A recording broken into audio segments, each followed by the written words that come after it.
If you want to succeed and do amazing things in life, you're going to have some spiritual resilience. Hey, this is part two of a topic we covered last week.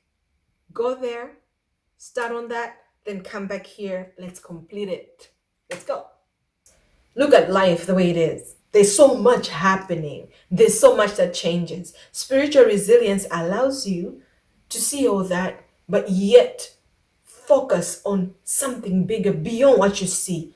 Like you build what you can see, you achieve what you can see, and you're able to attain what was not existing before. I think that's powerful. And that's why I am insistent on the fact that if you want to achieve something in the physical, you're going to have to start to invest in your spiritual. When you invest in your spiritual and your spiritual person becomes stronger, all these other things that are meant to shake you, move you, destroy you, become little things. You operate at a higher level. And that's what we're going to focus on today.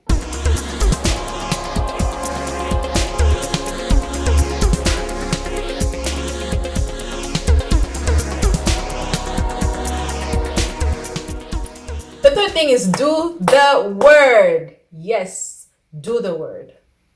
As you are spending time in the word, as you are praying, things will be popping up. Sometimes it just feels like something has been highlighted in the word.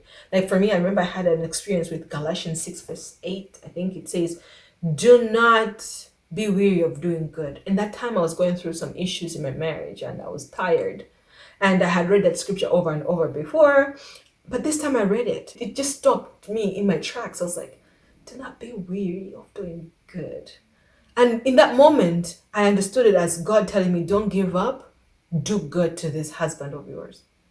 And that's not what the verse specifically says, but it says, do not be weary, do good, in due time you reap a harvest. And I felt God promise me in that moment that do not be tired, keep doing good, you see a harvest. And that was enough for that time. That was enough, right? So what did I need to do at that point? I needed to stop fighting because sis is a fighter. I needed to stop fighting about everything. Because sometimes I fight about unnecessary things. I would fight about unnecessary things. And do good meant be gentle, listen, and be kind. And I was also not very domesticated. So I would not serve like food or help you clean up or help organize your clothes. I didn't even do that, even to my spouse at that moment. So when I read that scripture, it meant do good, be nice, do the nice things that you're saying I can't do. Do those things. And I started doing those things. And my husband would test me because he didn't know that I was doing this with God. And he didn't know he was testing me. But every time you're following the word of God, it'll be tested. The devil will come with the trick, or God will allow a test to come so that we can really solidify the lesson. And he would not appreciate it. So I would go to lengths and make dinner, and which was not something I would normally do. And in my head, I'm like, I am doing good. You see that, God? You see that? And then I make the dinner, I put it up there. He comes, he's tired. He looks in the container, puts it back, and then takes bread and eats and goes. And I'm like, you're not going to eat? He's like, no. And I'm like, boiling.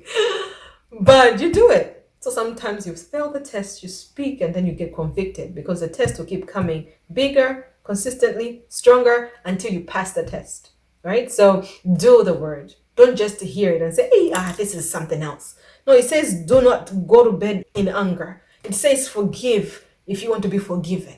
Just do it. Trust the word that you're reading. Trust the God that you say you're believing, and do it. Because doing all this prayer and not acting on it, doing all this reading and not acting on it is just meaningless. You'd rather not do it if you're not going to listen to it. So you can debate with it a little bit because we all start from somewhere. I used to have some rebellion, especially when I was reading Proverbs 31. I'd look at this woman and say, she's such a wuss. She's such a walkover. I don't like her. But over time, I was like, okay, let's try her methods. Let's try these methods. So you have to be willing to not only hear, read, pray, but then do. Back it up with action. Then we go to replace the bad. This is a habit thing, right? So as you're doing this, like you are forgiving, you're praying, you're reading the word, then you will have to make an assessment of your habits, right? Like my habit for me was the amount of time I was watching the TV. And the type of shows I was watching, that was habit. After work, I would sit and watch TV that way. And I loved it. I would also listen to music when I was cleaning. those specific type of music, that music that bumps you up. I would do that a lot. And if you try to bring an opinion to me, it was a habit of mine to start an argument or a debate. I enjoyed those things and I enjoyed winning. So there were a few habits that I needed to replace. And one of the hardest was my entertainment. All these things I had to replace. I don't think I'm as argumentative as I used to be. Praise God for that. My entertainment was the hardest. Why was my entertainment the hardest? It was something that I just loved. I grew up on Tupac and all that. My brothers, my cousins would listen to Ned Dogg, and it was a lot of hip hop, but there was a lot of cursing and a lot of bad habits and bad behaviors that were being encouraged in the music I used to listen to. So when I started spending time in the Word of God, I started feeling contradicted. So over time, I had cleaned up my music and it was still hip hop, still good, but no cussing, I would say that. But still, as I spent more time with God, I started realizing that there was still some compromises in my entertainment. I needed to let some things go completely. I had to replace some habits, and that was tough. That was tough. But I let go. And I didn't let go in one moment. I would force it, but my peace started leaving me. The more I prayed, the more I spent time in the Word, the more I would follow these instructions, I found that it was hard for me to laugh at things that made God cry. That was something that came to me actually. It was like, would someone making a joke about your real mom be funny to you? I said, no. Would it make you laugh? No. I was like, okay, if you make jokes about my mom or my dad or my sister or my family, it's not going to be funny for me. No, it's not. I was like, okay, how come you find things funny that break God's heart? That to me was like, I'm sorry. I am so sorry. I have made excuses. I'm not doing it again. Please forgive me. And so that was like the last straw for me to cut out my entertainment. So TV shows that I loved, they were funny and they looked clean, but they'd make light things that God would treat seriously. If you look into the Bible in Galatians 6, I think there are things that are fruit of the spirit and there are things that are fruit of the flesh. And this fruit of the flesh, there's so many things: sexual immorality, idolatry. There's so many things there that the world treats lightly. And God doesn't joke about it. So because the world treats it lightly, they make jokes about it, and I'll just laugh about it. And the conviction came saying, you can't laugh about things and break God's heart and say you're on God's side. It's not possible. So yeah, I had to replace. So you have your issues as well. You will need to identify these issues and replace them. And you can be on your own journey with God. You can present your case to God. But as long as you are praying and spending time with Him and doing the last 3 steps we've talked about, you will find that there will be things that will be highlighted that you'll be like, okay, these seem like okay issues, but I have to let them go. And when you let them go, you'll be rewarded for them in faith. You'll be rewarded in them in so many things that you're asking for, in peace. You'll be rewarded in so many ways. When I say these things that sometimes people think God only rewards in peace, joy, righteousness, He does. But He also rewards financially. He also rewards in relationships. He also rewards in multiple ways. All good and perfect things come from Him, by the way. So if He says no to something, you can trust it. You can trust that He who made pleasure, He who created good and perfect things, says no. Why do you think it's good for you? Replace it. And it's essential to replace, because if you just take a habit out and don't replace it with something else, you have an empty space, and that empty space will attract worse habits. That habit will come back strong and stick. All right, so if you're quitting drinking alcohol, if you're quitting partying a certain way, if you're quitting gossip, if you're quitting bad shows, replace them with something else. It might not be something exactly the same. Like for me, it's not like I was like, I'm replacing these shows with these shows, because I couldn't find a replacement for those shows. But what I did was I replaced that time with something else. So I love YouTube, I love podcasts. Even my workout time is my podcast and YouTube time, and that would be time I would have easily used for my shows. So replacing allows you to move on stronger rather than leaving a door open and filling that gap and saying, I'm lonely, I'm sad, this is gone out of my life, I miss it. It finds an opportune time to come back stronger and then stick. And you don't want that. And then the next thing is you have to stay a child. That means stay teachable. Stay teachable. Always learning. Always seeking.